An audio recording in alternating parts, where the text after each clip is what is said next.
Hello guys, this is your friend from ninjavibeZ and we are back with a new fanfic, which is What If Naruto Awakened 9K Janki. Naruto and his fearsome harem, Hinata, Temari, Kuratsuchi, Samui, Fu, Haku, Tayuya, Tenten and Isaribi Part 1. And if you enjoy this fanfic, then please press the like button and subscribe to my channel for more fanfic like this. And now let's start the fanfic. The Land of Waves, Suna's house. In the dark of night, a loud sound was heard, possibly louder than the screams of the entire Haruno family. It was the snoring of one Uzumaki Nar. The whiskered blonde was fast asleep, recovering from an earlier scuffle with a most mysterious missing nin, while downstairs things were far from perfect. Shut the do up. Achia can't, nor will sleep in these conditions. One arrogant prick by the name of Uchiha Sasaki, a duck-haired black-haired kid with severe issues, complained to their sensei, a silver-haired masked ninja of the Jon and rank by the name of Hatake Kakashi. The masked man sighed, listening to the boy rant through his locked door. Luckily for the noise level, the pink-haired one was asleep as well. And I know that the guy should be too tired to move around at this point, but this is my story, so he just recovered quicker than in the anime or manga. He hadn't really wanted to teach anyway. Kakashi saw himself as more of a lone operative. He worked the best alone. The few friends he had died in battle beside him, his sensei, who happened to be the so-called Dabi's father. Not that anyone aside from a few knew that Obito-san Renshin did that leave guy his best friend. Sometimes the silver-haired man had to wonder if he had a curse that killed all those who were close to him. That was the point he argued with trying to get out of teaching in the first place. Flashback. Hogue's office. The day after the Rookie 9 graduated. Hideki-san, you must train Sama. He needs the jutsu in your arsenal more than any other genin and other. Homiera, an old man who for some reason was still considered an active ninja. And his sidekick, a evil granny who looked like the mother of some sort of evil toad virgin ant. And Harry Potter fans may know another of this description called Dolores Umbridge named Koharu actively demanded the masked nin with fellow future mentors Yui Karana and Sarobi Asuma along with ninja parents Hyuga Hiyashi Inazuka Akamaiki Showa Naru Shikaku and Arame Shibi the Sandame Hokage, an old still tan-skinned man by the name of Sarutoi coughed to interrupt the current conversation. And by other, you mean Naruto, who despite being labeled a dead last, managed to defeat a Chunin and master a Jonin-level technique. The Hokage took a blow of his pipe crossly. He cared a lot for the spunky little Ginuriki and couldn't help but wonder if Nar was able to learn a technique like that so quickly, yet fail his exams. He decided to ask to put someone on it. He and Aruka from the academy always had a bad feeling some of the instructors may have sabotaged Naruto's lessons. In fact, they had managed to catch a former janitor of the academy attempt to break Naruto's chair in the classroom. Though the man admitted that others were with him in the anti-Naruto plan, courtesy of some persuasion. Via Anko and Ibiki, he managed to pull the civilian council to his side and he had to have the janitor go before they could get names. That wasn't saying he couldn't fire him, though. Homer-sama, I hear what you say, and while you have a point or two, I'm not going to train him. Bad luck follows me. The kind of luck that kills that, and I have more important things to do with my time. Besides, the boy's attitude was detesting, but he couldn't bring that up without the old bats telling him that the boy was merely suffering from trauma. Yeah, no way in hell that was true. He was just a spoiled brat. So other than the important Uchiha, can we actually get something done? High side like organizing the new genin. Now while Hiyashi may appear to dislike Hinata, he does care slightly. While he was no dad of the year, he did have an interest in who would be on his daughter's team. The team after all had to push her to improve and protect her unmarked Byakugan Dujutsu Kekai Genk. Hayashi-san has a point. We already know one team, the new Enishika Cho team. Madame Asuma grinned while smoking his trademark cigarette. While normally this would induce a complaint from Sun for her sensitive nose, Shibi for its health issues to his bugs and the old bats, they decided not to in the hope that the smoke shortens the two advisors' lifespan. That leaves in Asuka Kiba, Abarame Shino, Hyuga Hinata, Haruno Sakura, Uchiha Sasaki, and Uzumaki Naruto. Do we really need to teach that boy anything? Kaharu snapped. That boy is too dangerous, idiotic, irresponsible, immature. He's a teenager. That sort of comes with the territory. Shikaku sighed. It's troublesome. But we all were like that. Heck, even my boy acts like that sometimes. And after all, we have to take on any genin who manages to pass the academy and the test that follows. Shibi stated in his monotone, causing the elders to pale. After all, they helped the civilian council pass that law. After all, to give the civilians more ninja from their way of life into the armed forces, thus increasing their overall influence. And as to his immaturity, perhaps being teamed with my son could possibly help him mature. Or the thing inside him will kill off all your insects with its da. The Hokage coughed to cut off Homura. Shibi didn't flinch. He knew quite well. His son was safe from the chakra that the Jingariki could possibly give off. For unlike the old badgers, he and the rest of the parents here met the boy once or twice and knew he was not a monster.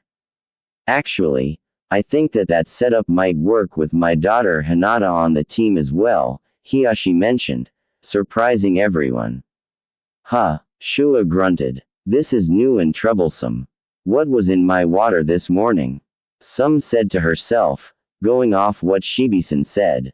If my daughter was placed on his team, perhaps some of his drive might pass to her.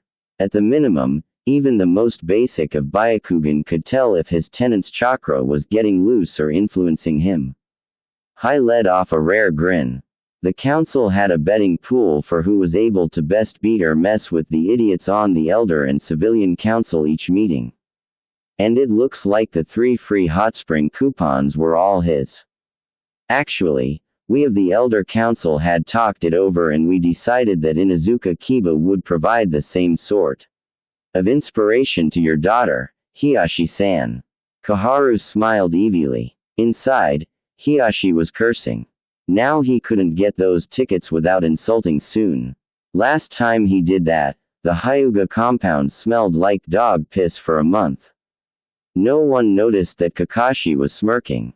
So then it looks like Kurei-chan has Inuzuka Kiba, Hyuga, Hinata, and Abarame Shino. So I guess that means that Haruno Sakura, Uchiha, Sasaki, and Uzumaki Naruto are on my team, the Jonin smirked. The resulting scream of fury from the elders shook several window frames and one masked John and got himself 3 hot ring coupons and was treated to a night of fine drinking with some and the former Inoshika Cho on their tab of course. End flashback. Kakashi quickly came to a conclusion after that teaching sucked. He was actually expected to be on time and had to deal with whining from all 3 of them. Though seeing Sasaki getting clawed by Tora was a good chuckle. Kakashi quickly decided that Naruto was his favorite among the 3. While Sakura was virtually useless and Sasaki, an arrogant prick who expected Kakashi to teach him all his jutsu and strutted around like royalty, Nar was willing to learn. And most importantly, he had humility well more than the others. Anyway, Nar didn't have anything handed to him like his teammates and knew how to respond to failure by getting back up and improving himself. Kakashi saw that with how his failure with the Demon Brothers led to his desire to better himself, which led to his shocking show of skill in fighting Momoi Zabuza. If the boy could use such skill with only 2 jutsu really at his disposal with only a little help from Sasaki, the boy could be just as great as his own sensei, Namikaze Minato, the Yandai Hokage. Of course, the boy needed to pick up a few more jutsu first and improve on his taijutsu and chakra control and perhaps see if he could use genjutsu. What did they teach him at the academy anyway? The boy's taijutsu left too many weak spots and he could barely spell genjutsu, let alone do it. His chakra control was abysmal. Hakken could use a jutsu better than the boy. If the Kyobi wasn't in him, he'd be in a lot of trouble as his lack of taijutsu nearly cost them. Flashback Wave Country. The group weary from their last battle with the swordsman Zabuza who was killed by the Kiri hunter Nin boy. Though Naruto was still adamant though the Nin was female and Tuna seemed to agree with him about her gender with their exhausted sensei being carried by the knucklehead and brooder before Sakura yelled loudly to get the others' attention. Sasaki-kun Kakashi-sensei Baka standing before them was a new ninja. This ninja was wearing ragged brown robes that covered his face with no visible hiatus. In fact, all they could tell was this ninja was male. Ah, so Zabuza-chan was defeated by a bunch of BRZ and a dead-weight ninja. No matter. It appears I have to kill the bridge builder now. We won't let you, Dato, Naruto yelled before dropping Kakashi. Their sensei then flattened Sasaki before the Uchiha pushed the unconscious man off as Suna backed away slowly. Dobi, how dare you drop such a weight on an elite? Nar ignored him. Yeah, Baka, how dare you try to flatten Sasaki-kun? The ever-faithful pink-haired _ added in. Nar flinched in pain at that remark before turning back towards their strange enemy. Humph. What pathetic teamwork. This won't be worth the chakra. Beast wave palm. The mysterious ninja sliced his hand which was coated in blue chakra as a shockwave of wind-energized chakra flew at the genin. Sasaki and Sakura jumped out of the way. The jutsu would have instead continued and struck Suna and Kakashi, but Naruto before jumping did everyone's favorite hand seal. Shadow Clone Jutsu. A shadow clone appeared where Naruto was a second ago, taking the strike and bursting into smoke. This move was witnessed by the so-called out-cold Kakashi, who made a mental note to punish the others later. Not being undone, Sasaki did a series of hand signs before ending on a tiger seal. Fire release. Great fireball technique. A large ball of fire flew from the mouth of the Uchiha and flew straight at their foe. The foe calmly did the hand signs. Bird, boar, and serpent. Water release bubble barrier. The ninja let out a burst of bubbles from his mouth, which formed into a wall that took the fireball head-on and negated it entirely. Sasaki grumbled as Sakura charged at the ninja with a fury, a kunai in hand. Time to prove myself worthy of Sasuke. A ninja who plays with bubbles is no match for. She was thinking before the ninja did hare monkey horse and rat. Genjutsu Zora's illusion of darkness. Sakura suddenly dropped her kunai and fell to the ground twitching. However, no one noticed her nose bleed. Sasaki oh, Sakura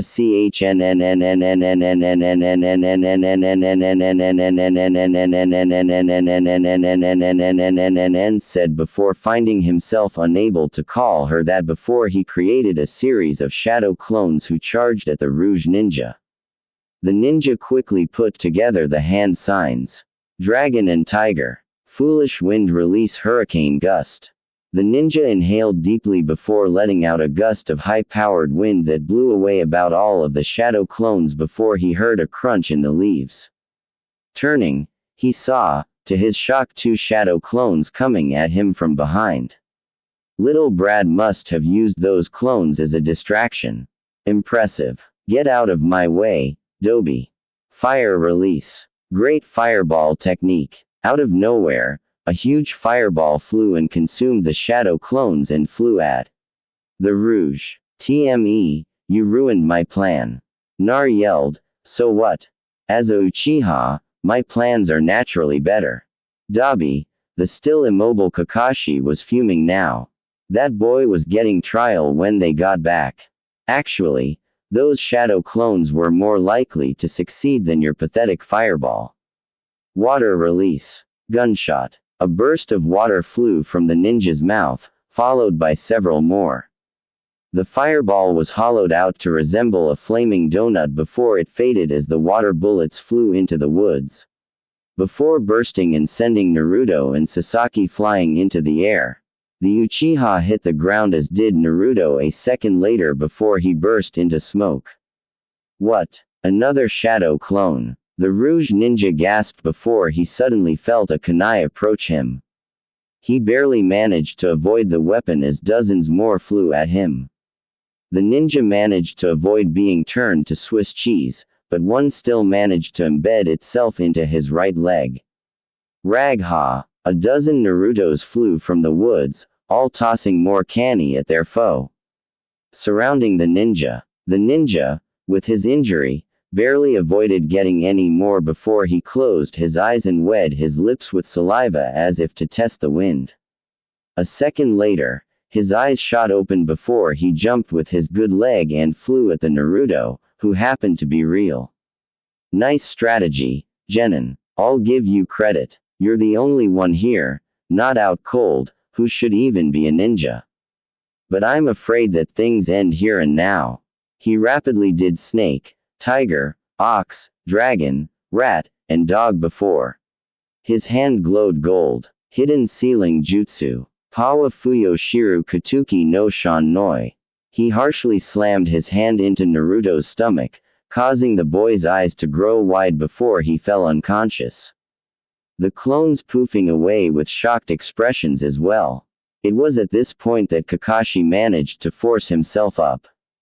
Summoning jutsu, Kakashi quickly hit the ground and summoned his Ninken pack, who quickly charged at the injured ninja with plans of ripping flesh. Sorry, copy ninja, but I have other places to be. The ninja was about to be bit by Bull before he substituted with a random stick. Kakashi would have pursued him, but he was too injured to do so, so he leaned on to Zuna for support as the old man carried the surprisingly light blonde while he left his dogs to drag the disgraces. End. Flashback. Kakashi had confined the two others in their rooms. As soon as they arrived at Suna's house, the doors and windows sealed. Kakashi had never seen something so disgraceful.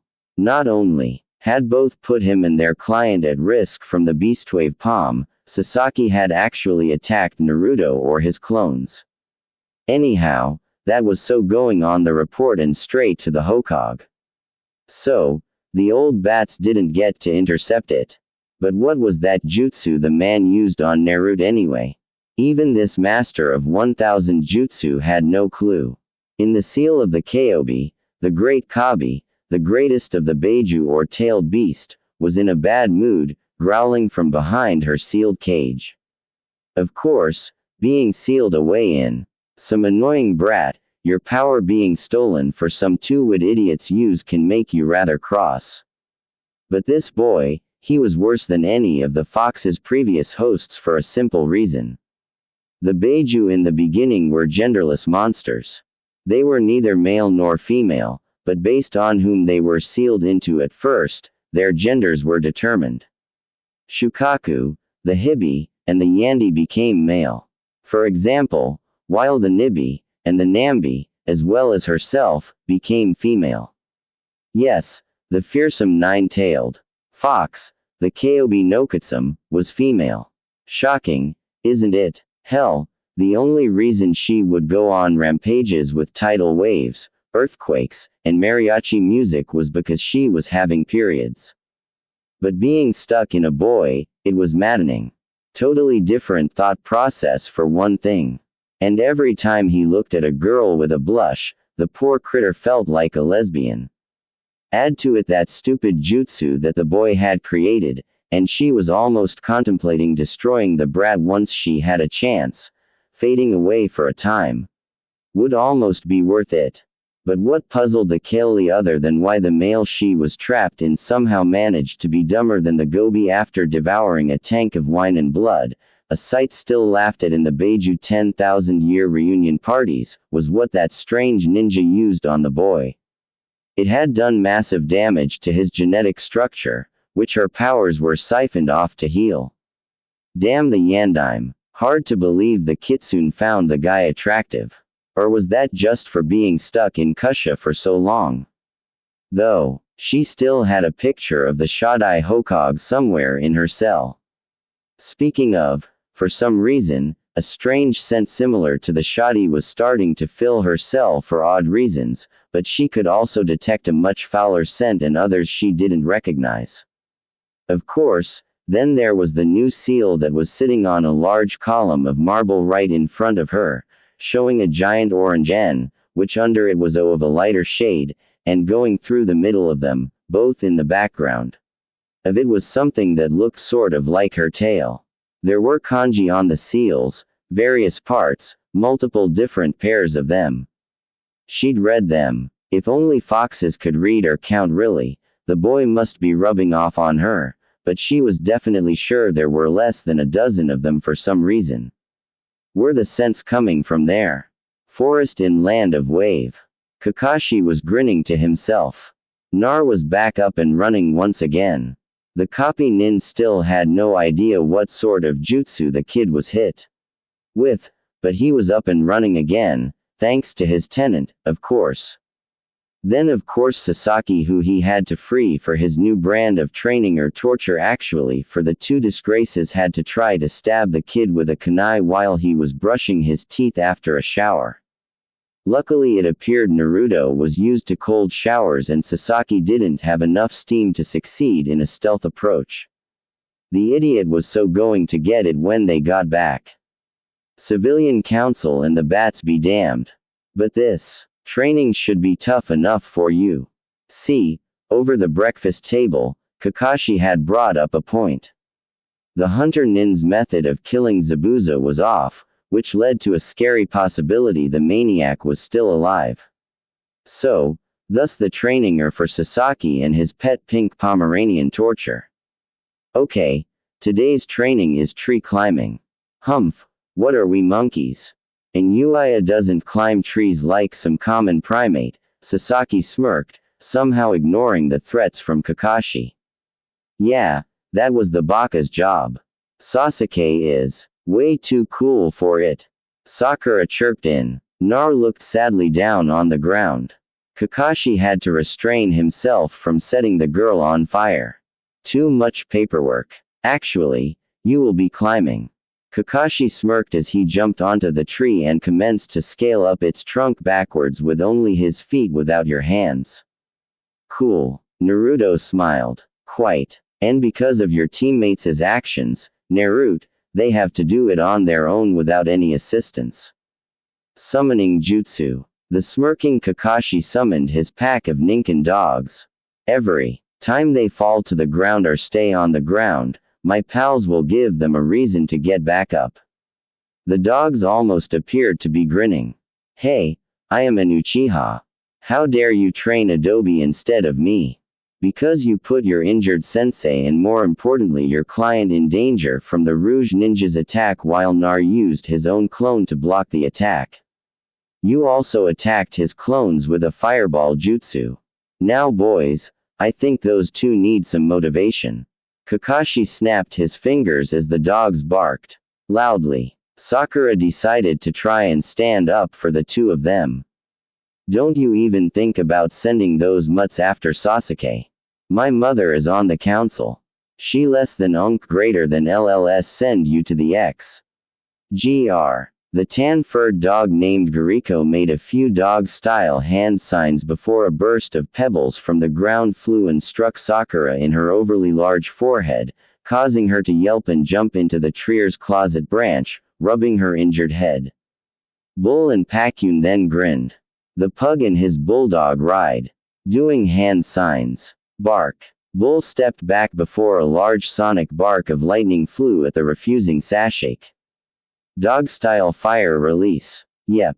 Ember. Pakken snorted. Dozens of small sparks flew from his nose. The sparks met the thunder bark before combining with the thunder, creating a larger sonic bark that was filled with exploding lights like fireworks. Dog-style fire release. Firework howl. Haken smirked as the blast hit Sasaki, sending him halfway up the tree, only for his head to smash through the wood. Like some dart. Ha! Take that, Tam. Nar laughed, as did Kakashi. I hope that knocked some sense into them. Well, come on, Nar, let's train somewhere else. Oh, by the way, try to mark your high points, Haken, send word if they cheat. Gotcha. Kakashi-sama. Haken smirked. Later at Suna less than Unk greater than S house. Today was a rewarding day for Kakashi and Naruto. That is the two sitting around the fire late at night with a cup of hot chocolate, something Nar seemed to quickly take to. Kakashi heard that Gao imported them from a port town in the land of hot water. Kakashi decided to get some next time they went on a mission around there. Kakashi smiled as he observed his current favorite student sip his drink. Kakashi not only got to see his two problem students utterly embarrassed in such a fashion but was also able to teach Naruto a great deal. Kakashi was starting to get the big picture. Naruto was a kinetic learner, so he learned things by doing, not with reading on it like Sakura did. He also had shadow clones and with them was able to learn at an astonishing rate. With hundreds of clones, he was quickly able to scale the trees to their halfway point, and his last climb had set him up to the top of the tree. He was saddened to hear, however, that Sakura had matched that an hour later and Sasaki 15 minutes afterwards. Though he was happy to see that they elected to skip dinner, apparently they were covered in burn marks, bruises, bite marks, and smelled like dog piss. Naruto-san, Kakashi spoke up politely, respecting his star pupil while back in Konoha Homura. Kaharu and Mrs. Haruno appeared to be sweating in their sleep like they were having some sort of nightmare. His student looked up from his drink at his masked sensei. Yeah, Kakashi-sensei. Kakashi looked serious. You're going to have to be careful with your jutsu from now on. Kakashi commented. How come? Kakashi-sensei. Nar was alarmed. Did he have to stop with his shadow clones? As you know, I fear that Zabuza is still alive and that most likely the hunter Nin is with him. If that is true, and if Sasaki continues his trend of arrogance, it is likely that he will fight more than he can chew and enter a life and death situation. I'm all for him getting beaten into a corner like that. Maybe give him some humility, but if he does, his Sharingan could activate. Wait, you mean the whole copy jutsu thing? Nar said, starting to get it. Are you saying he might steal my patented sexy jutsu? Kakashi groaned. You had that thing patented. Nar smiled. Yeah, apparently Oji-san thought it would be useful for seduction missions, whatever those are. Nar shrugged. Kakashi was now sighing. Worse than that, your shadow clone jutsu. I'm going to have to watch it, too. But if he gets his Sharingan up and running, he could start trying to gain jutsu that way. But the fact is, he'll go overboard with it just to surpass you, lose all his chakra, and die, and you will be blamed for it by the council. Kakashi finished. Nar smirked. So all I have to do is try to keep the temp from overdoing it, and my shadow clones are free range until I can apply the sharing proofing seal to you. Yes, in the scroll of sealing was a seal made by the ancient Senju that made one's jutsu safe from the theft of the sharing. With the competition between the two genin, that jutsu could be their savior. What about you? You have 1,000 jutsu he could steal. Naruto asked, concerned. I can't seal it onto myself. It will wreck my sharing, and though unlike you, I can be subtle in my jutsu. Hey, I can avoid half the village's chun force for over 2 hours. I call that subtle, dated. And your sexy jutsu, I guess you have a point there. Several days later, After several days of guarding the bridge builder, one emotional clash between Nar and the builder's grandson, more dog bites, and a lot of remedial taijutsu, Naruto's taijutsu had rapidly improved to a point he could hold out against Kakashi in it for 5 minutes anyway, with the Ika in hand. Even the others were improving, though Kakashi had them spar alone with several dogs watching them. Anyway, Nar was taking a break from shadow clone training while Kakashi took watch over at the bridge. However, as he relaxed, he failed to notice a black-haired youth in a pink kimono approach him from the woods with a basket filled with herbs. He's one of the ones guarding the bridge builder, the person thought. Perhaps I should take him out now. 1 foot to the neck ought to do it. It was at that point that said boy jumped up in surprise with a kunai in hand. Who's there? I'm a ninja and I'm armed. Oh, hey there. Nar rubbed the back of his head nervously. The stranger got a look at him. The orange-wearing weirdo stuck out like a thumb pretty much anywhere. Strange garb for a stealthy ninja though. Then again, zabuza, the stranger's savior, carried a giant butcher knife around. Hello. The stranger smiled. The boy Nar blushed. Oh, hey there. The name's Nar of Kanahagakar. My name's Haku. I live around here and I'm looking for herbs. The person smiled. Herbs? What do you need a bunch of weeds for? The person smiled. I have an important person. He's in need of healing. And so I decided to look for some. The strange person named Haku, who Naruto sort of couldn't tell the gender of, continued to forage in the grassy clearing for seemingly random herbs. An important person? Naruto asked. Haku continued to forage. Of course, don't you have any? Naruto smiled. Of course, there are Ruka-sensei, Oji Sanuki-sama, Ayame-chan, and Kakashi-sensei. Naruto stood up. Haku couldn't help but smiled. You seem to care about a lot of people. That's good for you. See, they say you can only be your strongest if you're protecting someone precious to you. There is a saying around here. Haku smiled before getting up and leaving. Nar looked up into the clouds. Yeah, and that's why I want to be Hokage. Zabuza and Haku's room. Gadu less than Unk greater than S fortress.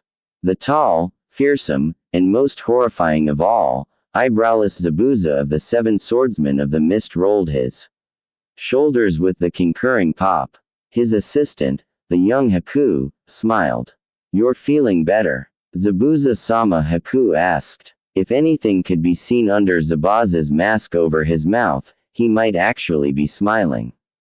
Yes, Haku-chan, I am. Zabuza had found the young Haku during a mission many years ago before his attempted coup against the Yandime Mizukage. While she, yes, his companion was female, hadn't taken part, she agreed to leave with him and has since followed him on his mission to get enough money and physical power to help his old friend. Truth was, Zabuza was old friends with Yagura, the Yandime Mizukage, and Jingariki of the Sandy, the 3-tailed turtle. Back in his childhood, they had been friends. Both were misunderstood orphans. Zabuza just a few years older than Yagura. In fact, the reason he slaughtered an entire graduation class, besides to prove that an orphan with self-training was good enough to be a Mizu ninja, but also to spare Yagura the fate of fighting your own comrades. Because of everyone's hatred for him, he would have been gang-attacked.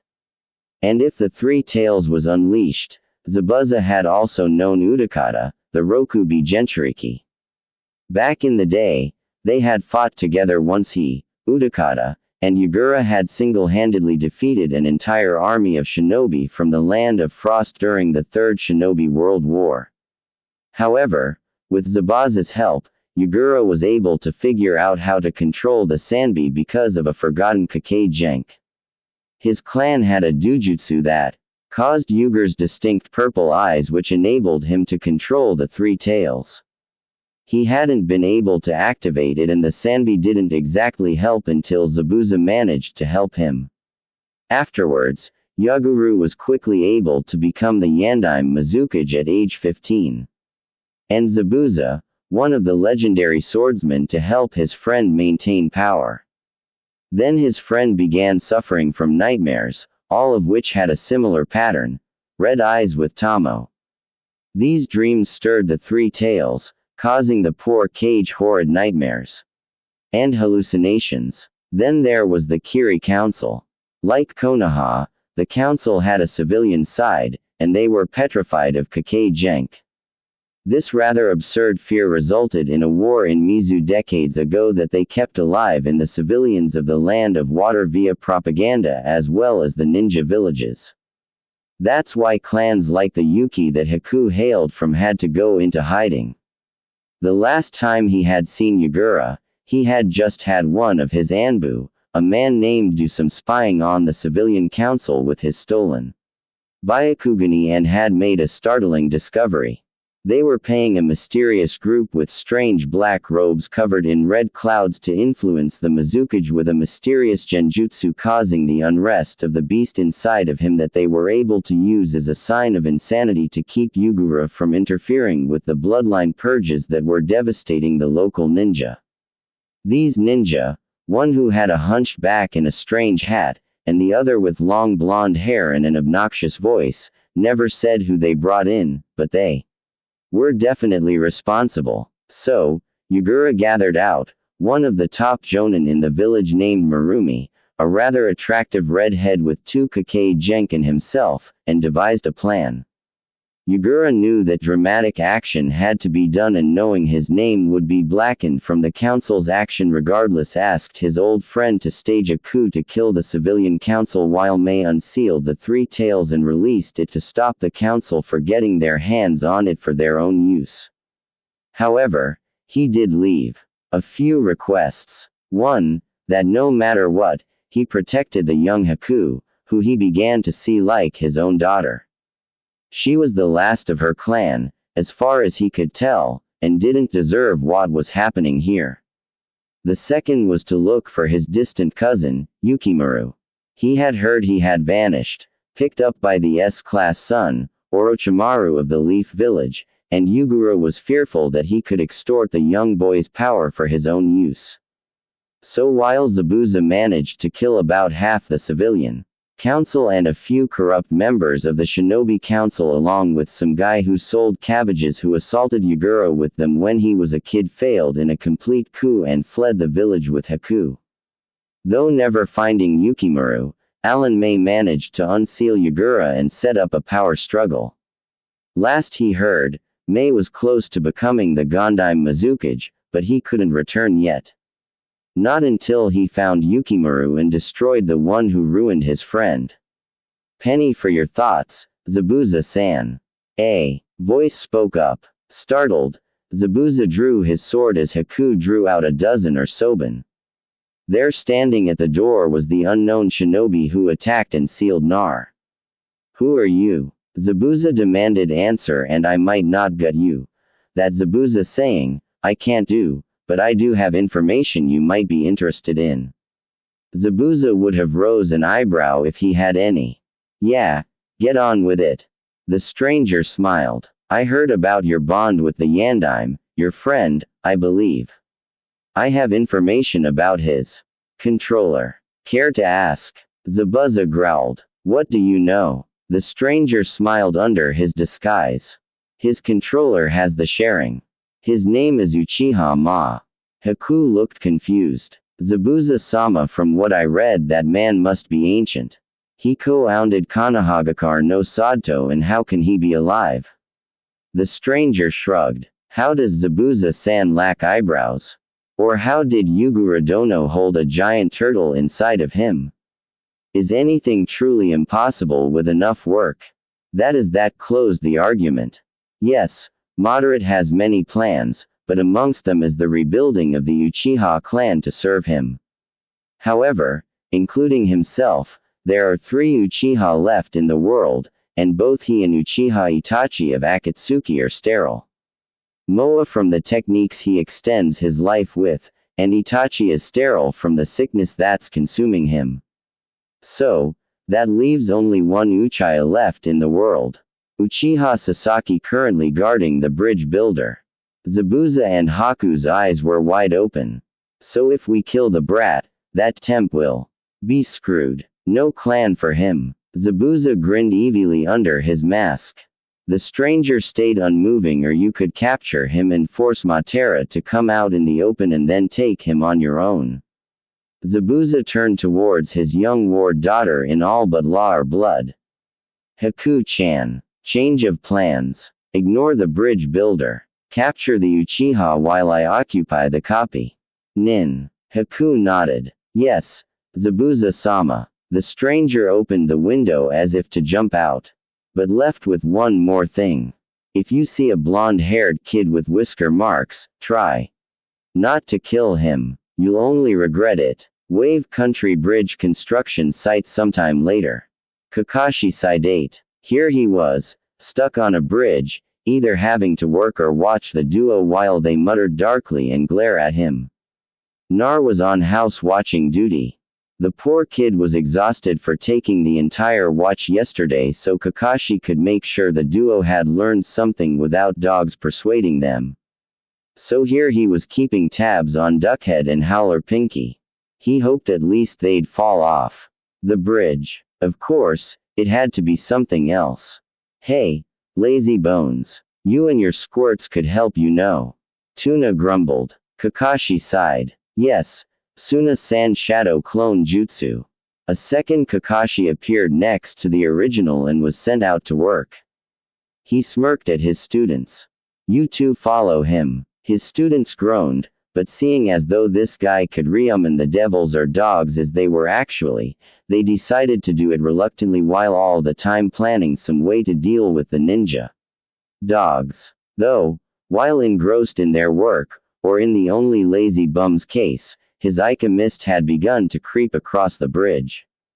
Meanwhile, at Suna's house, what are you saying that they already left to attack the bridge? Nar demanded towards the bound samurai.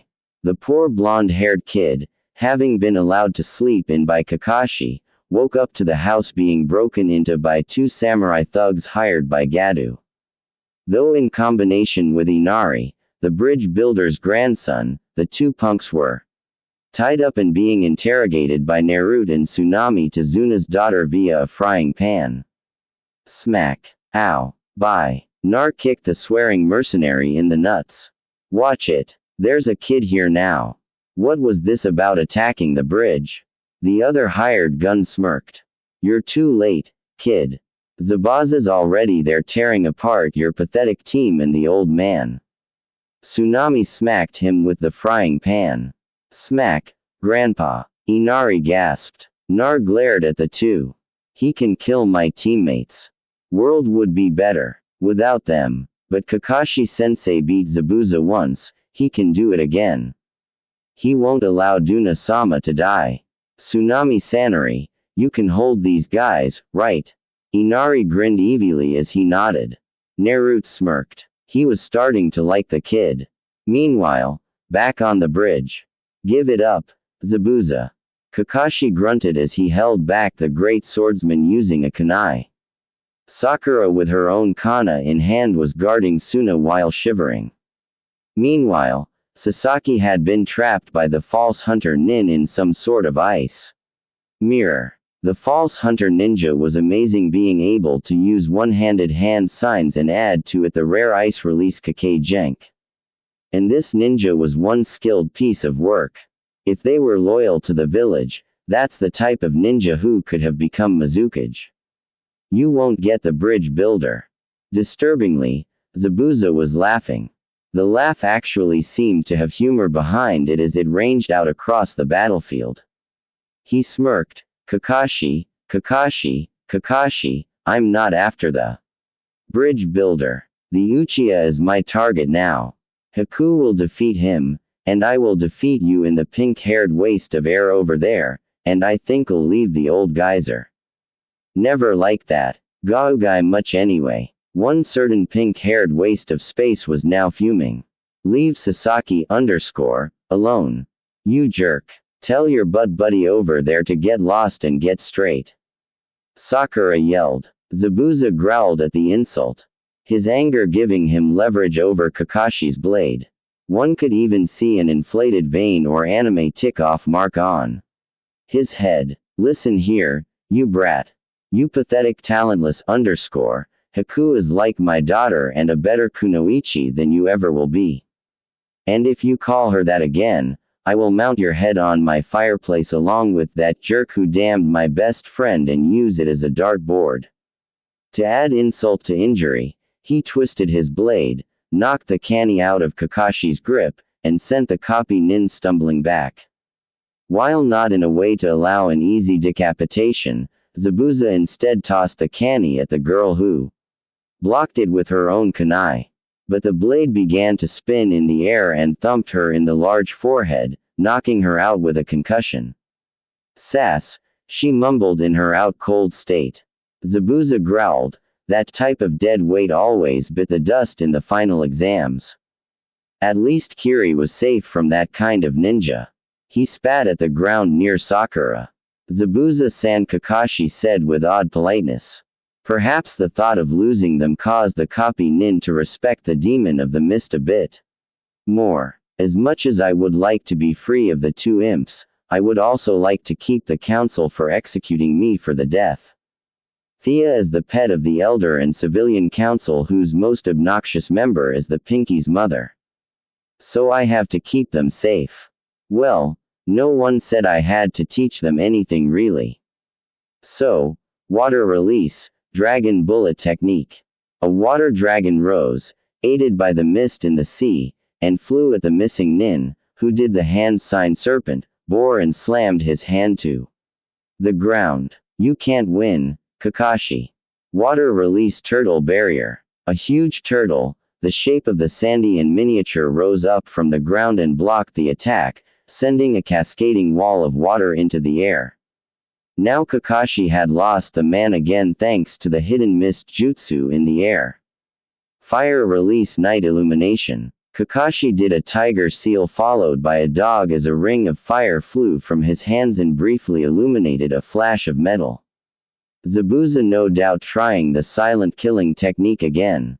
The two enemy ninja took notice of one another's moves and called out at once after several hand signs. Water-style braid waterfall technique. Two huge waves of water struck them both as the battle raged on between Haku and Sasaki. The last youth of the Uchiha and his fire jutsu versus the last remnant of the Yuki clan and her ice mastery. He was surrounded by the mirrors with Haku warping from mirror to mirror while tossing hundreds of sunbi into the last Uchiha, who now resembled a rather large hedgehog. However, the Uchiha had several advantages. First of all, the mirror jutsu she was using consumed a mad amount of chakra. Despite several sessions of specialized training with Zabuza, she didn't have the reserves to do this for much longer. In a ground fight, she'd be in range for his fire jutsu and that new sharing he had obtained after the first 50 bon. Second, she was to take him alive, so she couldn't use lethal force, limiting her jutsu. True, while she hated killing, she had a few jutsu for that from Zabuza. Finally, that sharing was tracking her movements. Last time he tossed a kunai during a sunbi, she had gotten a cut on her upper arm. After a few other attempts of his, he was getting slowly closer, and she was running out of options. Perhaps a change in the flow of battle might help. Doing a few rapid one-handed seals, several ice spikes rose from the ground towards the Uchiha, who easily dodged them. Is that all you got? He boasted. Or has my sharing, the ultimate Kakei Genk, made you realize your pathetic existence?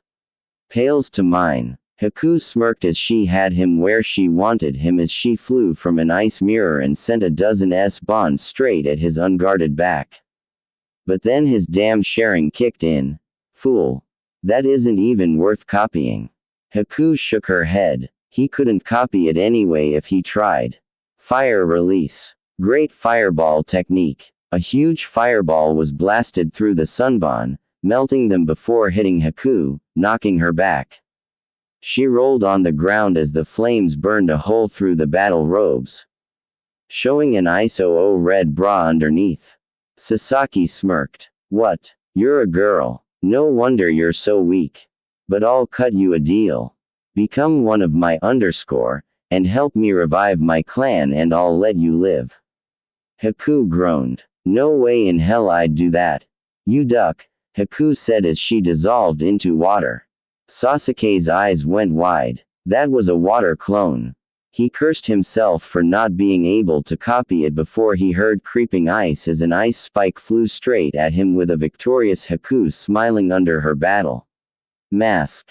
Game over. Hey, Zabuza was vague in his orders. A guy didn't need an arm to revive a clan, did he?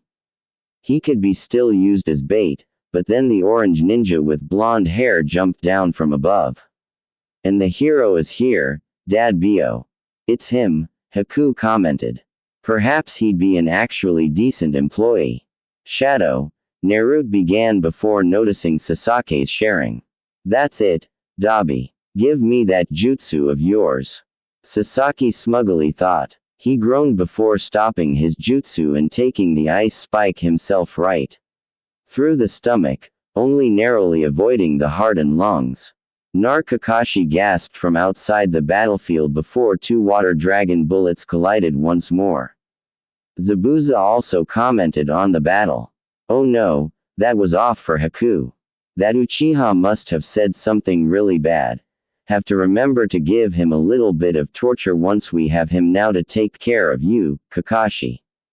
Naruto's shout of pain soon filled the air. Ah, he yelled out.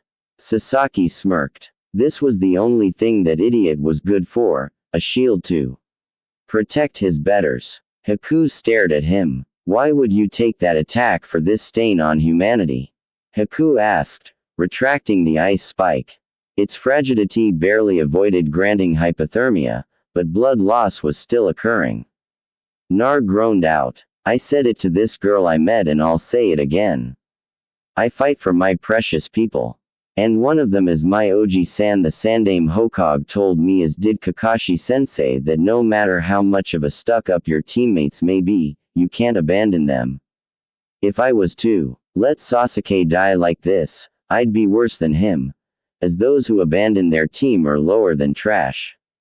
Meanwhile, inside the seal, finally, the time had come. The little Bakashe was sealed and had gotten himself into near mortal peril. Time for her, the Kobe, to save him and perhaps try to take control. She was in the mood for some destruction, or tacos, depending on what came first. However, as she let a stream of her chakra out to heal her host, she noticed some of it was being diverted straight into that strange seal. What in Kami? The seal briefly began to glow orange, or at least in a portion of it, where a kanji glowed brightly, the kanji for storm. Back to reality, an orange-red glow began forming around Nar as his wound began to heal. The air began rippling with power, shaking the bridge slightly.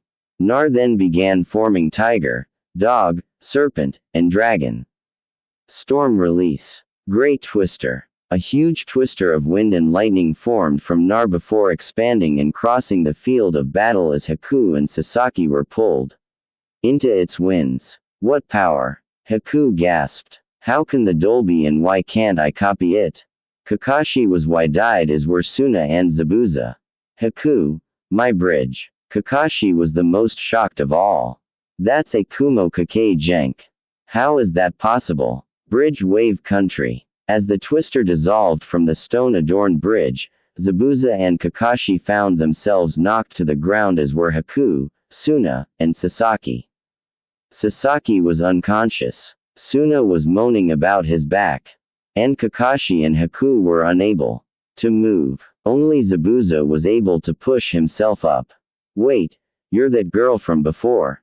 Naruto gasped. Haku's mask had shattered, revealing her face. Yes, I am, she said meekly. How would this guy act like this? She nearly killed him. She mentally prepared herself for the emotional pain that never came. Oh my god, you are so awesome. I can't believe how cool you were in thrashing that temp around. He looks like a giant hedgehog. You've got to teach me how to do that. He laughed. Haku blushed before speaking. I'm flattered. But I created the sunbi I use via my Kakei Jenk and you can't teach or copy that. She glared at said duck hedgehog, but you are the most impressive, Naren. You somehow managed to create a massive twister with some sort of Kakei Jenk. Nar looked confused. Huh, that giant twister. How did you create it? And where did you get the hand signs? Kakashi grunted. Nar shrugged. To be honest, I have no idea. The conscious fellow's sweat dropped. He's definitely unpredictable. Kakashi sighed. This was definitely going to be a lot of paperwork back in Konoha. Please tell me that there isn't a hole in my bridge, Suna groaned. Nar took a look at the twister site. The only thing noticeable was a lot of melted water, some temp blood, a scorch mark, and small pothole. No, just a minor pothole. Suna cursed. Guess it could have been worse, but you better put some of those clones of yours on the job. My workers are unconscious thanks to no brows over here. Don't make me kill you. And your teammate is out cold for now. So, I'm afraid Bridgeoyer that pothole is the least of your trouble now, a voice said. Turning around, Naruto and Zabuza spotted a short man in a brown business suit with an army of 200 assorted thugs and the occasional Yahoo. Getu, Zabuza growled. The short man, the island's fiend, Yao grinned like a Cheshire cat. Ah, Zabuza-san, so you've decided to ignore my orders for the bridge builder. Too bad. I was hoping to let you kill him and those leaf nins, then kill you and collect the bounties on you and the copy nin and be on my way. Yeah, like these fools you hired could kill me or anyone here. Hell, the pinky could beat your jokes of an army. The jokes growled at the insult Zabuza had thrown at them. Gao just smiled coldly. Ah, the humor of the cornered man. Boys, destroy the bridge builder and the traitor. Whoever takes him out gets his ice underscore, and who takes the bridge builder gets the pink one. The man smirked cruelly. Nar looked back towards Kakashi. Can't we just toss her at them? He shook his head. It would after all be too much paperwork. Well then, boy, you're with me. Seeing as I have no more reason to take the geyser's neck and Haku's injured, I'll just kill these clowns and be on my way. Nar smirked. Need some help with that. After all, protecting Suna is my mission. And protecting my sensei or any of my precious people is my duty, as is sadly my team as well. Though, if they get maimed, I guess it couldn't hurt. Zabuza glanced at him. This kid was a lot like Yagura. If he squinted, he could almost see an image of his late friend overlapping the young kid and could almost hear their voices as one to be Hokage Mizukage. That's my dream. Then everyone will have to recognize me and I'll be able to protect my friends. Zabuza smiled as he hosted his massive sword. Let's less than greater than do it. Tuna then wailed. Don't break my bridge no matter what you do. The two ninja then charged at the armed horde. Nar blocked a sword slice with a sharp canny before creating a dozen shadow clones who charged into the armed mob with more kunai at the ready. Nar then jumped into the air before yelling, Storm release. Great twister. Now airborne. The tip of the storm just missed the bridge road, and thus the mob was sucked up and spewed out randomly, hitting the ground with random snaps of broken necks and other bones. Haku and the others must have been lucky to escape so easily from the storm. Or was it just his bad luck?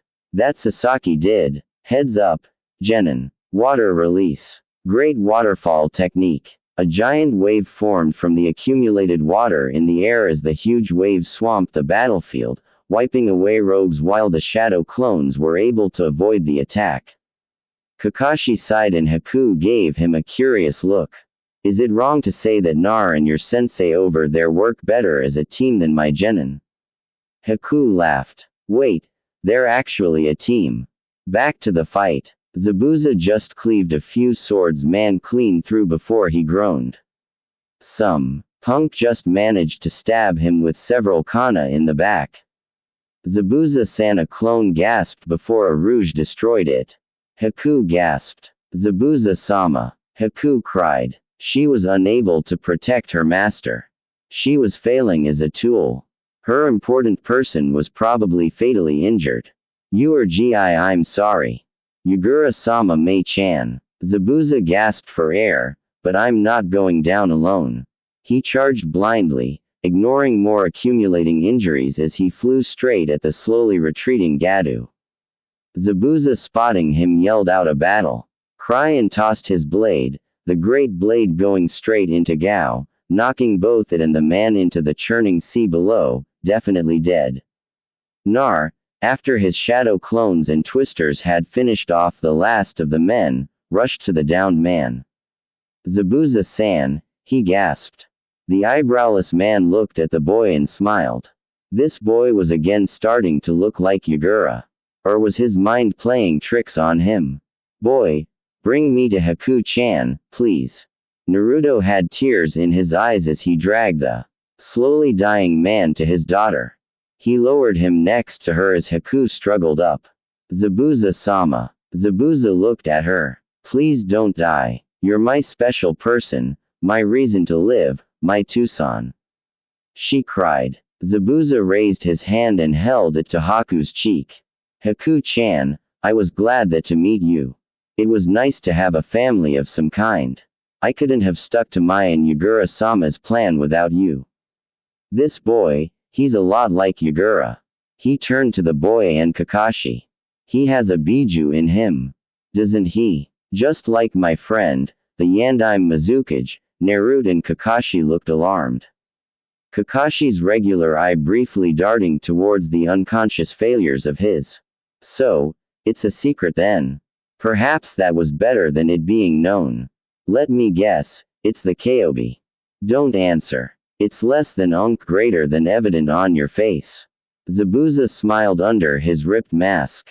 Kid, your dreams, don't give up on them no matter what. Yugura had less than you did in a town that made Konoha look like a flower field, but he still became a cage. And I believe you can. He smiled. Haku, I'd give you my blade, but it's kind of underwater. My bad. Haku was crying as Zabuza chuckled. But no matter, you were never a killer anyway. You don't need a sword. You just need a strong friend. Kakashi-san, I wish to ask you a favor. The copy nin looked over to the dying mist swordsman. Take Haku with you to Konoha. Take her under your wing with this pathetic team of yours. Haku, like you stayed with me. I ask that you stay with whatever your name was. Nar sniffled with tears. Utsumaki. Uzumaki. Nar. Yes. Stay with Naren. Help him become Hokage. But boy, beware of your teammate. His clan has the power to control containers. One did so to Yugura and he less than greater than LL do it to you. Zabuza collapsed as Haku let out a flood of tears. Zabuza-sama later in the Hogue's office, Konoha no sad. With the death of Gadu, by the hands of the late missing nin, Momoe Zabuza, things are looking up in the Wave Country now. The civilians ransacked his mansion and now have all the money he stole from them as well as interest. Trade is booming no doubt and thanks to the new Great Naruto Bridge. Kakashi was giving his report to the Sandaime with Naruto and Haku now with a new leaf hiatate behind him. Wait, they named the bridge after me. Nar said exited before noticing Haku. It should have been the Great Zabuza Bridge. Kakashi smiled. Nar, it was you who finished the bridge via shadow clones. While a certain duck head was stuck at the house as it was, they named the wave entrance to the bridge the Zabuza Gate and the fire entrance the Kaisa Gate. Naruto noticed Haku's smile sadly at this. Naruto Kakashi. Well done. The Hokage smiled as he blew from his pipe. You both went above and beyond the mission which was evolved from AC rank to an A rank. I've already sent a bonus along with your original pay straight to both of your accounts. Naruto's account was guarded by one of the Hogue's oldest friends in the bank, one who knew about Naruto's father. The man was firmly entrenched when it came to the vault. In his time, he stopped countless attempts of civilians and ninja to take Naruto's cash for either spite or to repay the damage the Kyuubi left. And you, Haku-san, I've already sent the non-bonus payments of both Haruno Sakura and Uchiha Sasaki, whose pay was deducted due to their crimes, as well their names being removed from the mission records on this mission, as well as a large fine deducted from their family accounts sent to Naruto's and Kakashi's accounts and the both of them placed on a full week of the most horrible D-ranked missions, including catching Tora, cleaning the public restrooms, and removing massive bunions from Choji's grandmother's feet. He tried to get them sent back to the academy, but the civilian council and elder council stood firmly against it, though he oddly got Danzo support. Into a new account in your name that I set up. That should be well enough to help get you started before you take on more missions with Team 7. However, there is the matter of the bingo book price for Zabuza. Send it to the people in Wave. Haku said sadly, I can't less than greater than use that kind of money. Nar placed a hand on her shoulders as Haku blushed. Haku, you okay? You kind of look like you have a fever or something. Kakashi smiled at Naruto's question. The kid was more concerned in how Haku was feeling instead of trying to get a rebound chick. Okay, I understand. The Hokage smiled. Kakashi will give you elemental training while the rest of your team, as loosely as I can apply that term, is done with their punishment. Narutkin, I hope you don't mind, but I was unable to secure housing for Haku-san at the moment, so she'll have to stay with you. That was all that could be said before Haku fainted. While somewhere in town, a pale-eyed heiress suddenly felt someone was ripping her off somehow. Haku-san, Haku-san. Nar shook her before looking around at the older men. They smiled. I believe Hakuzan is tired. Why don't you take her to your home? Nar nodded vigorously before taking the unconscious girl with him out of the room now. The old Hokage turned towards Kakashi. Kakashi, I also read in your written report about Naruto's sudden ability to use the Kumoko Kake Genk storm release and the mysterious attacker, and I believe I may have an idea of what the attack was. I have never seen it myself, but it's an ancient technique from years back. It's a seal that transfers Kake Genk. As you may or may not know, Kake Genk originated as genetic mutations or as an advanced chakra skill found in 1 out of 1,000 shinobi. However, these were not something that could be passed on. Much like Tenzo is not able to pass on his wood release or Oimaru grafted onto him or you and your sharing. However, this jutsu would pass the traits to another person and grafted it into their DNA in a way that allowed for genetic passing of the traits. However, your description may describe something else. An evolved version of the technique for passing multiple Kake Genk, but as to the attacker, I have no leads. At the same time, the sheer amount of genetic alteration that Seal must have done to Naruto would kill any regular person. What about that Hoko guy who rumor says is preparing a way to obtain multiple ones? Perhaps he has. And why would he give them to a Leaf Nin? He fled the village when the Nine Tails was announced. He's terrified of it. No way in hell would he give that sort of power to Nar. So thus the attacker and his motives remain unknown. Meanwhile, at a hill in Wave, the wooded hill sitting with a view of the sea with a simple tombstone that simply read Momoi Zabuza. The stranger appeared to be paying his respects. He sighed. This changes my plan. Your apprentice by going with our young Ginuriki alters my plans, but not in a negative way. Zabuza, you died a hero. I hope Kami sees that. He drew a scroll and opened it, revealing a very thin transparent veil of some sort. Sealing style, undisturbed rest of the dead. The stranger covered the tomb with the veil not detectable by chakra or the human eye. However, the grave glowed as the seal took effect. Wood release. Rise of the red fern. The stranger did a single dog hand sign as a red fern formed next to the grave. He chuckled. I've been reading that book too much. He chuckled as he left the hill with the rejects outside of Konoha public bathroom. How dare they make an Uchiha clean filth from mere commoners? This is the sort of thing the Dobie and his ice _ should be doing, not me. Sasaki declared angrily. Of course, the Anbu who was wearing a duck mask had been put in charge of watching them by the Sandame and so didn't respond. Best not give the idiot any satisfaction.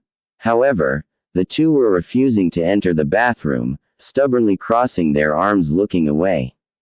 This is a job for the Dobie and his new ice _ not for me, the last.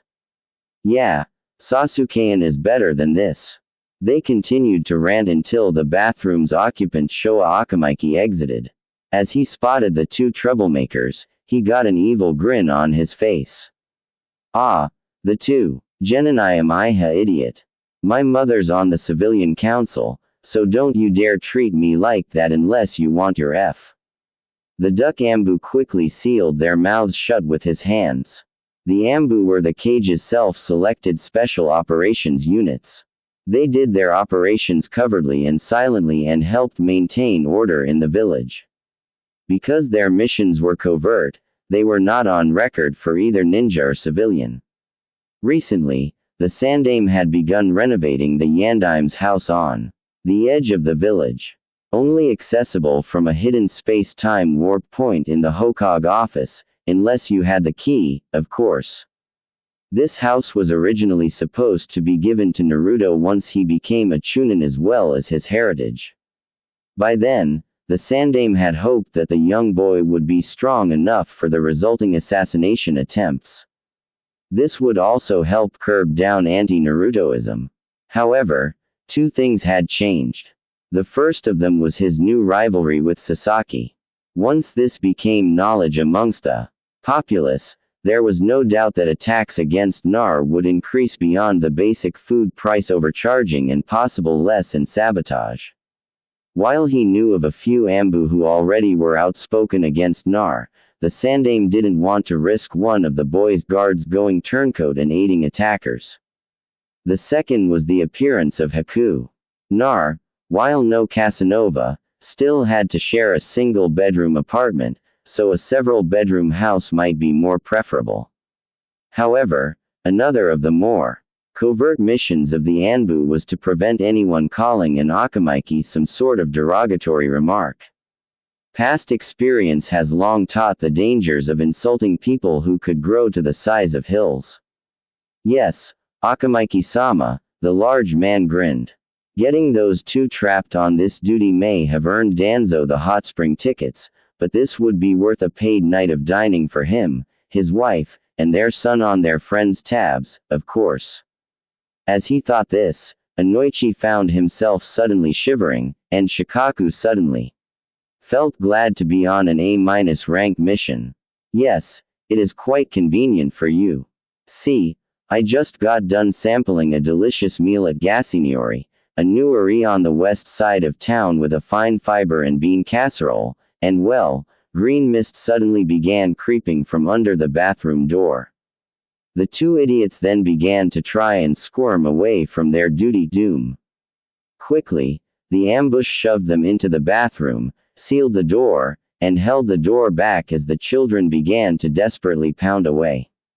Some of the escaped green gas then approached a nearby tree and the poor plant exploded into bark and dead leaves.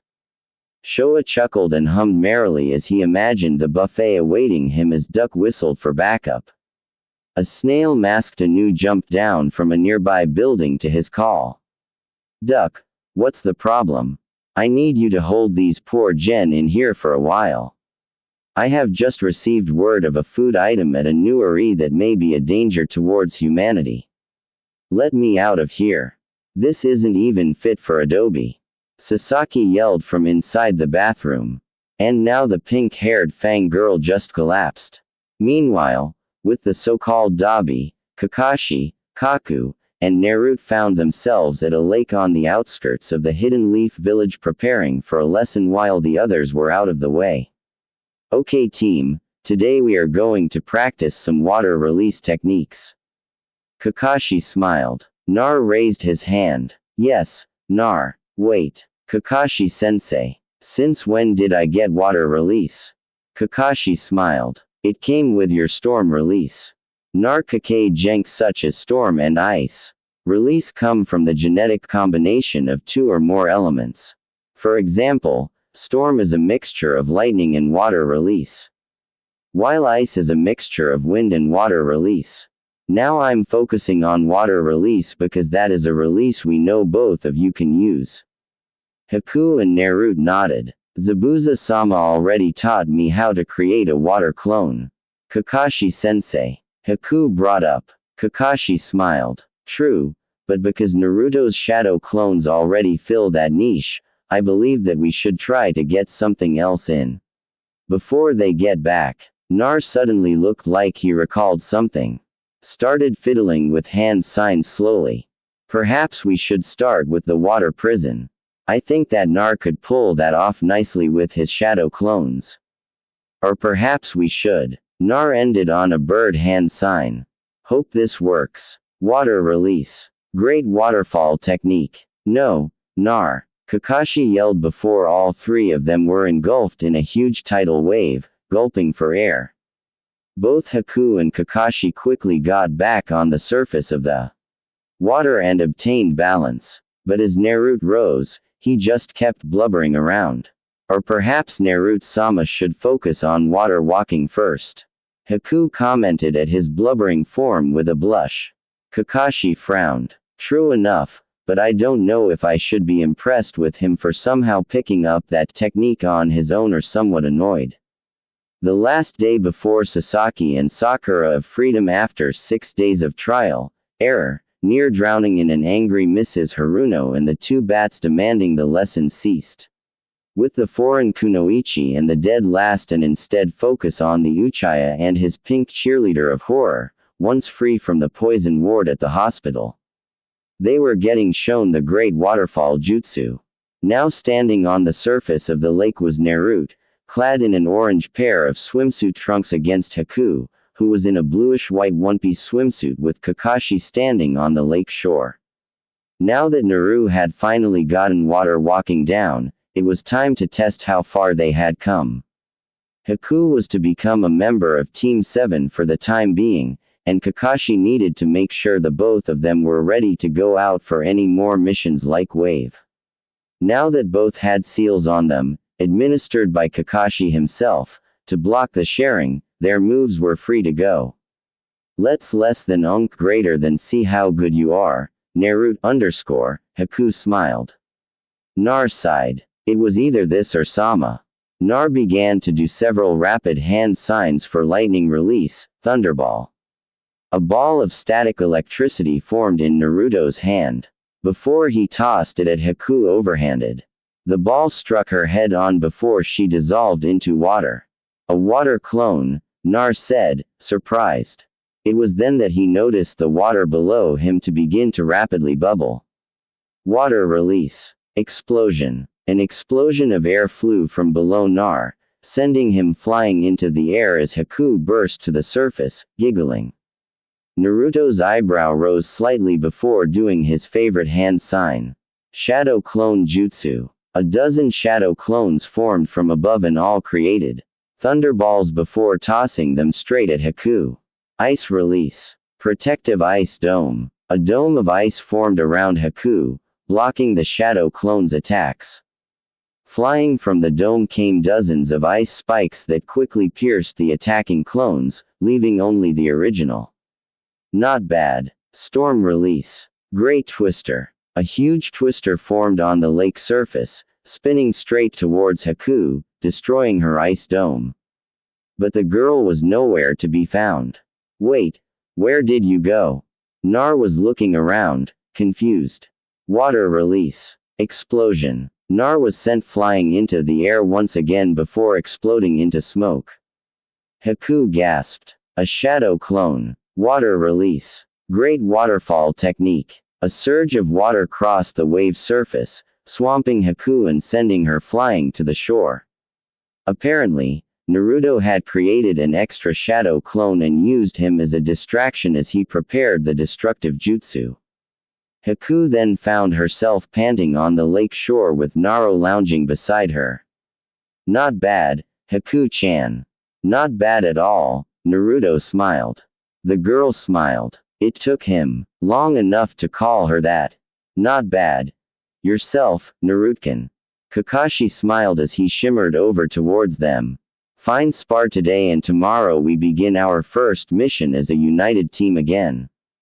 Haku and Naruto groaned. Kakashi sighed. I hate them too, but we have to put up with them. Hopefully, it will be something where you guys won't need to kill one another over. What they didn't realize were two things.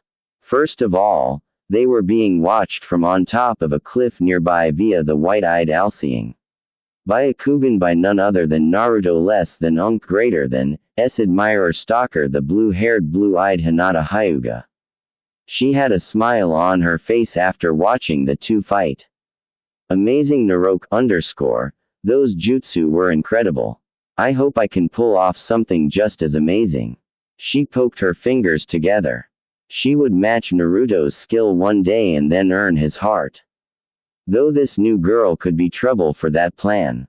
Smiling, she decided to ask Kurana-sensei if she could give her some extra training.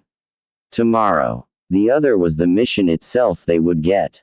Team 7 had no idea what they were about to find themselves thrust into. In a misty hideaway in the land of tea altar room locked up in a cage sitting next to a floor littered in coal was a large bird. Not just any type of bird but an ostrich. This ostrich who had 3 pink ribbons on his neck was an ostrich that Team 7 had returned home on a mission some time ago. This was Mr. Ostrich. The bird was glaring angrily at his captor before somehow manifesting a voice. Yelled, "What's the big idea? Locking me in this cage? Just who do you think you are?" A male voice then laughed. "Oh, sorry, my ninja ostrich friend." The bird pawed. "Yes, I know about your practice in the ninja arts, plotting your escape and your freedom. I recently heard you successfully mastered the shadow clone jutsu. No, maybe, but only to earn my freedom. Humans will not hold me in their possession forever." The voice laughed out again cheerfully. "Who knows? If this goes wrongly, you might just be freed forever." The bird pawed. Did this guy plan to kill him? But as for a name, a figure walked out of the shadows before the ostrich. "You may refer to me as Tasum." It was the mysterious shinobi. Hogue's office. The Sandame was stuck behind a mountain of paperwork, almost wishing he would keel over right this minute. Perhaps the greatest enemy of any cage was the mountains of paperwork that resulted. Sure, whenever a big shot like a Beiju attacked, you got to fight and you got your face on the monument, but all the paperwork was still nasty. Add to it that almost all of the paperwork was from the civilian council. Lessening of the vandalism punishment. Are they trying to ask permission to ransack Naruto's apartment? Denied. The Hokage tossed the paper aside in the much larger pile. Did they really think they'd get these laws? Honestly, were they just trying to annoy him? Back in his youth and during the other Hogue's reigns, the cages would use bunchons to do the paperwork. Much less stressful, and it freed up time to go out with Jiraiya for research. Damn aging. He just couldn't do a good shadow clone to do his job like he used to. His chakra replenished too slowly and his clones last too shortly to do it without killing himself. The Sandame wasn't quite sure if the other cages did the same thing for their paperwork, though he did know that the young Takiger leader Shibuki had came to Konoha for shadow clone lessons with Ebisu. Takaker. The village had an alliance with Konohagak and it had since the first Great Ninja Wars. In fact, That village was one of the reasons behind his law concerning Naruto. He had been old friends with Shibuki's father and he heard about how they treated their Jinchuriki, a young orphaned girl named Fu. Apparently, Shibuki was her only friend and her cousin as it appeared. The Sandaime hoped that his law would at least make things simple enough for Naruto. And seeing as he wasn't mugged in the streets, perhaps it worked. Or was it just his loyal Anbu, Chunin, and Jonin like Kakashi, Gai, Anko, Shikaku, Uraruka, and Tenzo? Of course, this wasn't Kumo, which the Sandaime saw as the best place for Jinchuriki. Soon as Jinchuriki was hated and driven insane, though the child was only Naruto's age, the Iwa Jinchuriki both left the village with one of them loathing humanity. Kiri's Yandaime was tortured by some odd genjutsu while the Six Tails had become a missing nin who the cage had tried to track down at one point hoping he could teach Nar about. His powers and the acid burns his Anbu received showed the guy wasn't interested. But Kumo, because a one Jinchuriki called Killer Bee's heroic actions, valued the two of them greatly. They even had a Jinchuriki festival once a year. Though perhaps it was because B was the son of their Sandaime and the brother of the Yandaime Rockage. The two even had their own houses. Though such debates were just for thought, he then reluctantly returned to his paperwork. Removal of teacher Iruka Yumino for blatant favoritism towards Naruto Uzumaki. Honestly, are they just trying to punish those close to Nar? He then signed something below it. Revised removal of teachers and political figures that showed blatant antagonism towards Nar for only his special problem before sending it back via Anbu. He wondered how they would react. Speaking of Iruka, their investigation had turned up some evidence for them. Iruka had evaluated Naruto's old textbooks and found that several key pages were missing, such as ones on the clone jutsu, genjutsu, chakra control, and hand signs.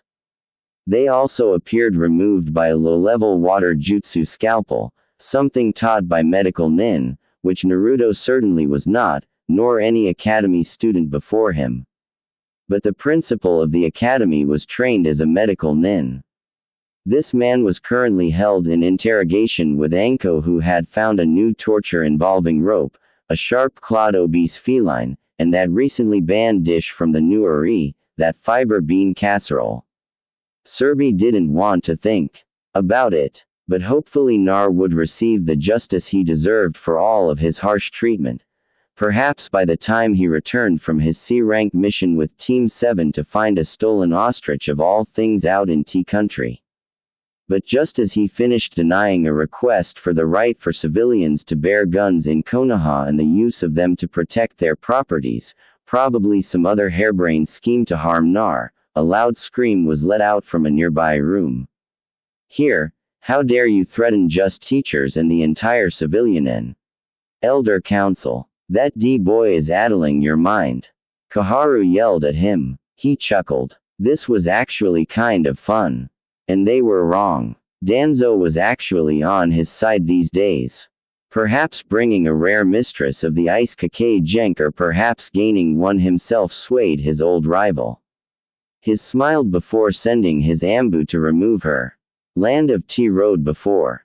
In an ideal story, the merry team of 4, led by their sensei, would be rapidly approaching their target without a hitch. Of course, life isn't just some story written by anyone. No, while Team 7 was making good time, there was a clear divide in the air. On one side, there was Sasaki and Sakura. Sasaki was glaring at his teammates, Haku, Naruto, and their sensei, sharing in a blaze. Sakura stood behind him being useless as always. All right, Dabi, do a shadow clone. Sasaki ordered. Nar smiled evilly with Haku behind him. But unlike Sakura, she wouldn't be useless if this got ugly. Kakashi sighed. This wouldn't end well. And why should I? Tim. The temp glared, but his Pomeranian barked. Because he ordered you to baka Sasaki, learn the thing yourself and not with those pathetic eyes of yours. Naruto smiled as he walked swiftly up to Kakashi with Haku behind him. Kakashi actually seemed surprised. You know, it's nice to see you're able to just walk away like that. Nar, perhaps you're maturing. Nar smiled. Gash. Thanks, Kakashi. Though being more mature than the temp might just be like saying, you're faster than a rock. Behind him, two pairs of eyes bored into him. But before they could try to stab them in the back, greetings, Team 7. So nice of you to show. The team rapidly turned around in shock. Right behind them was the mysterious Nuke Nin. You give me your power like you did the Dobi, Sasaki demanded. The figure raised an eyebrow unseen behind his darkened face. And why should I do that? Uia-san. Kakashi was slightly more upfront. No mind games. Whoever you are, I never got your name.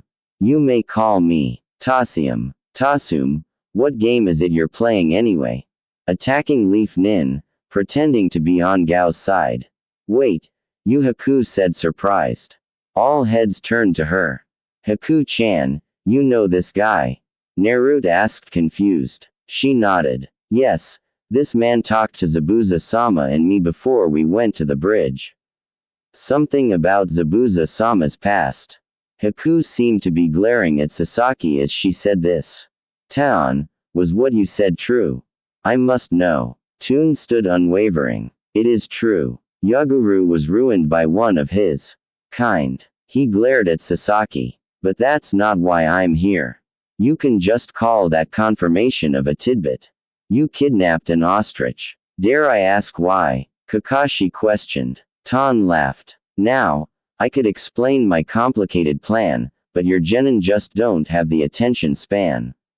Let me just give you a brief rundown. It's less than greater than all about an experiment to obtain the power I need to avenge.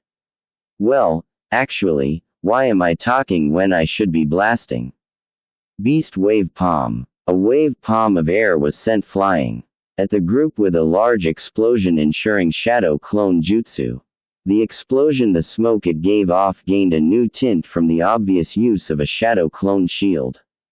Toon stood unwavering as the smoke cleared to show Nar charging at him. Lightning release. Thunderball. A ball of electricity formed in Naruto's hands before it was tossed straight at Tan. The man smirked. Storm release. Cloud wall. A wall of storm clouds formed in front of him, blocking the attack with an explosion of clouds. But from that smoke cloud, a dozen shadow clones flew at him. Utsumaki barrage. A dozen punches and kicks were sent straight at Tasum, who was sent flying into a tree. However, he quickly got back up and smiled. Your taijutsu improved. Well then, prepare for some fun. He dissolved into water. Kakashi then got poked in the shoulder as two clones of Tasun appeared next to him. Storm release blade of Katrina. Two blades of thickened clouds formed in the hands of the clones who sliced them at the copy. Nin. A water clone. And why can't I copy it? Sasaki grumbled as a shadow appeared behind him. It was Tasun. Quickly twisting, Sasaki blocked a fist from Tasun before he smirked before dissolving again into water with another behind him. Wind release. Hurricane gust. Both Sakura and Sasaki were blown into a tree. However, he then felt his feet chill. Ice release. Ice Niles. Ice manacles had formed at Tan less than greater than S feet.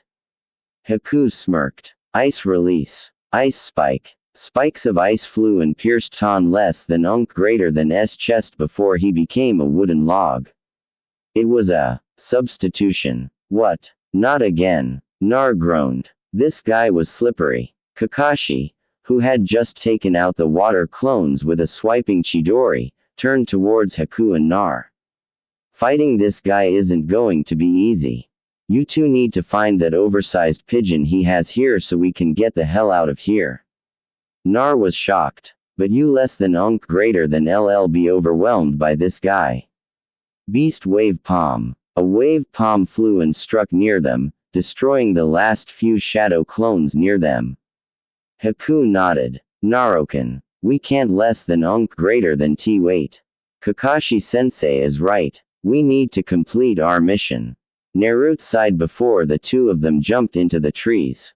Toon watched them leave. Yuji. There goes my fun. Fire release. Great fireball technique. A huge fireball went flying straight at Tan, who gazed at it with half his closest eye before doing a few hand signs. Fire release. Flame bullet. A larger fireball flew from Tan less than greater than S mouth and struck the fireball head on.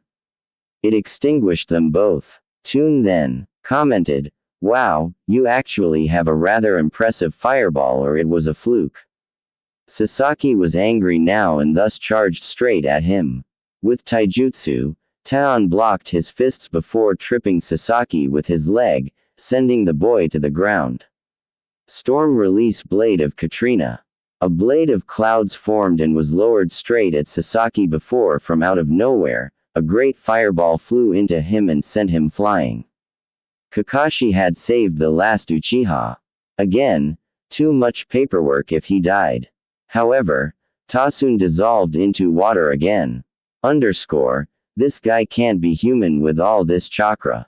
Sasaki grumbled, failing to acknowledge his sensei saving his life.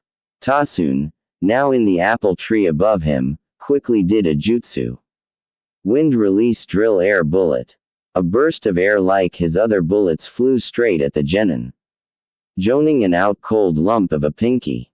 Kakashi quickly did another great fireball that struck the drill air bullet and destroyed it. Kakashi was cursing inside though with that boy's sharing. He couldn't use most of his arsenal.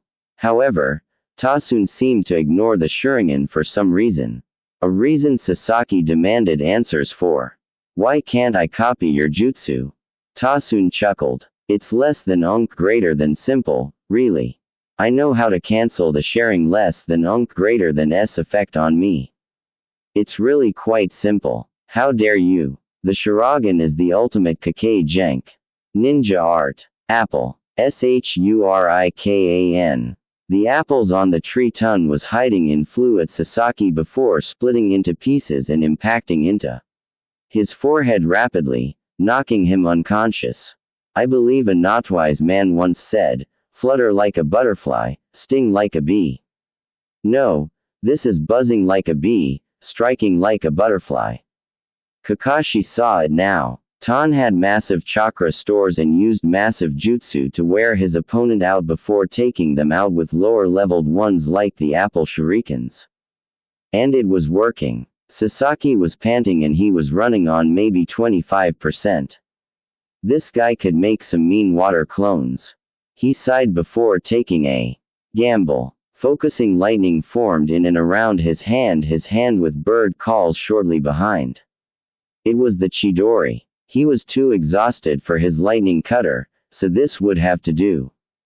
Tasun, prepare to meet your end. Kakashi began charging straight at the enigmatic ninja with his Chidori ablaze. Tasun smiled under his darkened face. Ah, this looks like fun if you really want to. Storm release dual blade strike Katrina and Andrew. Two blades of storm chakra formed into Tasun's hands before he jumped straight down at Kakashi. But as the two S-class shinobi were about to clash, they failed to notice one thing. Sasaki was watching Kakashi with sharing ablaze. Land of T battlefield. The two attacking ninja, the copy nin Kakashi Hadaki and the mysterious enigma Tasun crossed paths before the both of them found themselves standing on opposite ends of one another. Their jutsu dissipated. Kakashi and Tasun kept silent for a second before Kakashi yelled out exclamation mark. A gash mark was on his side, rapidly bleeding blood. Holding on to his side, Kakashi dropped to one knee. The ground next to him quickly reeling. Toon smirked from under his hood, so it appears that this game is. He dropped down to one knee as well as spare electric chakra was coursing across him from the Chidori. It appeared that they both were unable to go on, but as it was, the arrogant duck-haired boy, Sasaki, forced himself up. Not bad, Kakashi. Nice job weakening this fool. Now to take him out with my new jutsu. Chidori. The electric chakra formed onto his arm with 1,000 birds chirping all at once. Sakura, who was now back up, gleamed with admiration. Amazing. Sasaki rocks. Kakashi was cursing inside. The fool now had an assassination jutsu. He was going to regret this, and he was starting to despise anyone born with a sharing except Obito. Perhaps just because he didn't activate it until minutes before he died and didn't steal that jutsu of his.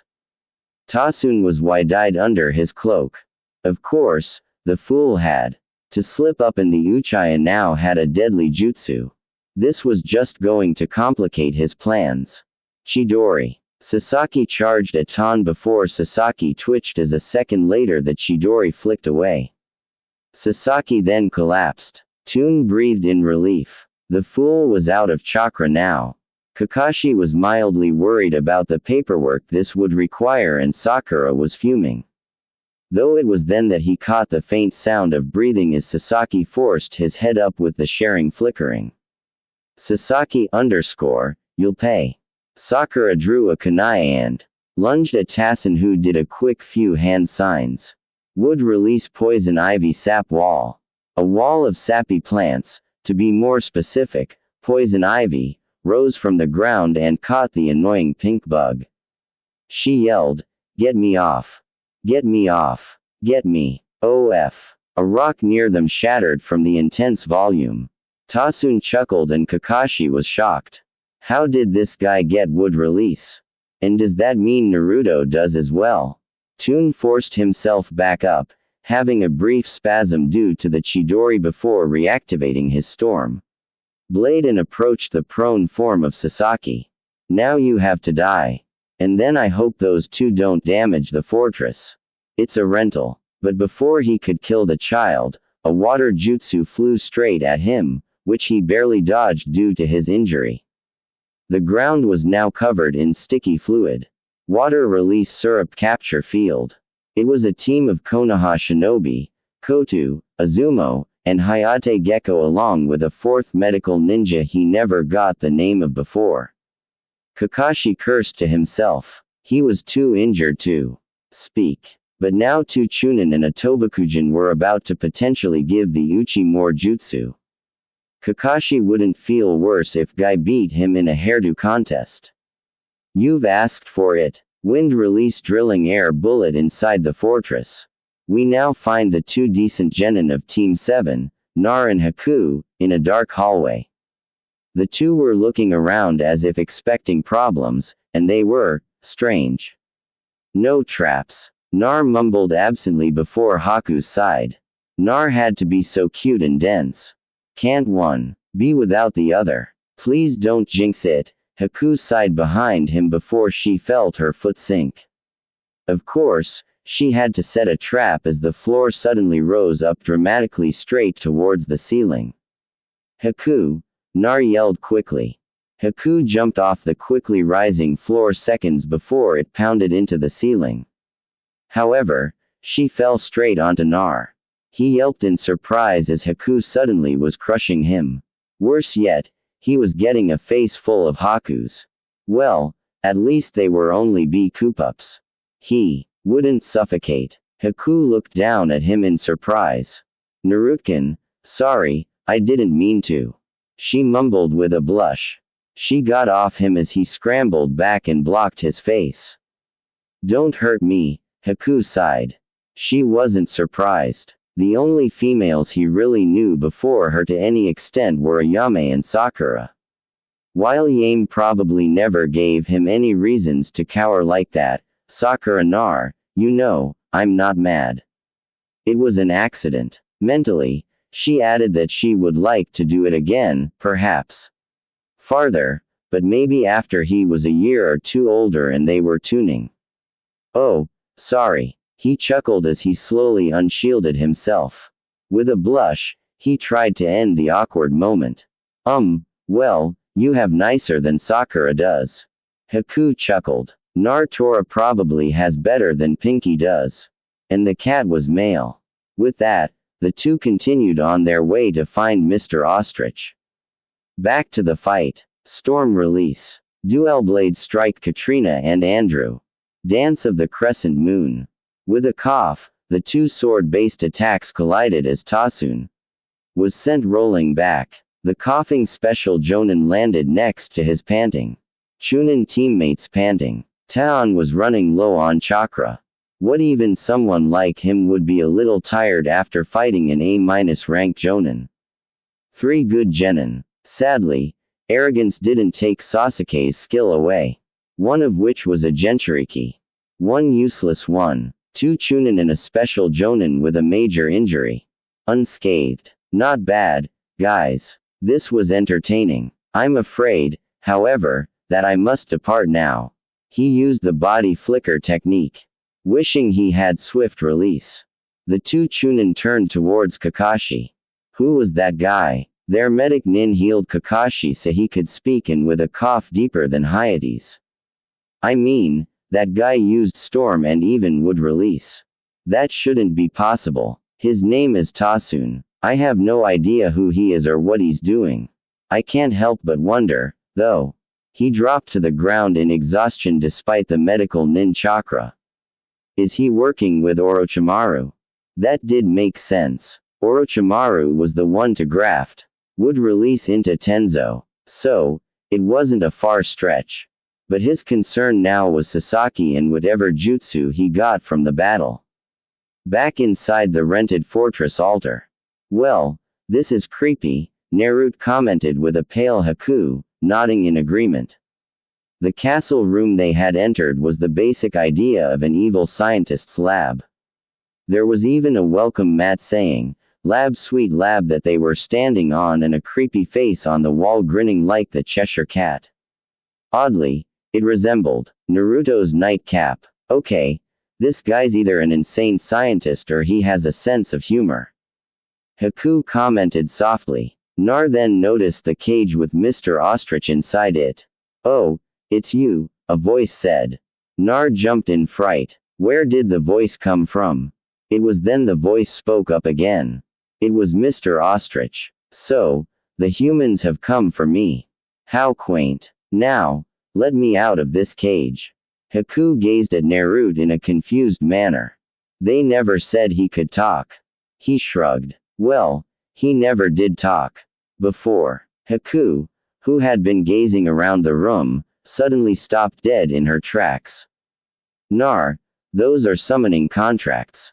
Half a dozen brown scrolls littered a nearby table. Nar cocked his head in confusion. Summoning scrolls. Haku nodded as they walked over towards them and opened them. Each of the scrolls had a different animal on them. A penguin, a raccoon, a beetle, a cat, an ox, and a squid. A fresh-looking one was next to them. This one with a fresh-looking ostrich on it. Each had several rather faded names on them. Except for the ostrich. Zabuza spent years trying to find one he or I had an affinity with no luck. The one he did find, the cockroaches. It wasn't pleasant. You see, by signing the contract with your blood, you can summon the animal whose contract you have a contract with from a different plane of existence or something where animals can hold human levels of intelligence. Nar then recalled Kakashi's Ninken. Like Kakashi's dogs, Haku nodded. Exactly. Though this new one, there shouldn't be an ostrich summoning contract. So is Tasun making new ones. Haku frowned. Perhaps. But to what purpose I don't know. It's less than greater than very difficult to have more than one summon-able species. The animals are picky that way. It was then that Tasun appeared in a shimmer. Haku drew a handful of sunbi as Naruto reached for a shuriken. Relax. I'm only a delayed clone. I have no battle abilities. I'm here to say the ostrich shall be burned alive. Suddenly, a great fire burst forth, forming an impenetrable barrier of fire. This delayed technique, Armageddon blaze, ***, will burn your bird alive. He poofed out of existence. Water release. Water ball. A ball of water like lightning ball formed in Naruto's hands and he sent the ball of liquid straight into the fire, succeeding in nothing. He looked around in desperation. Save me. I will not be served like a chicken. Mr. Ostrich cried out as flames slowly approached his cage. Nar gained a serious gleam into his eyes as he turned towards Haku. Haku, what are the hand signs for a summoning jutsu? He demanded as he grabbed the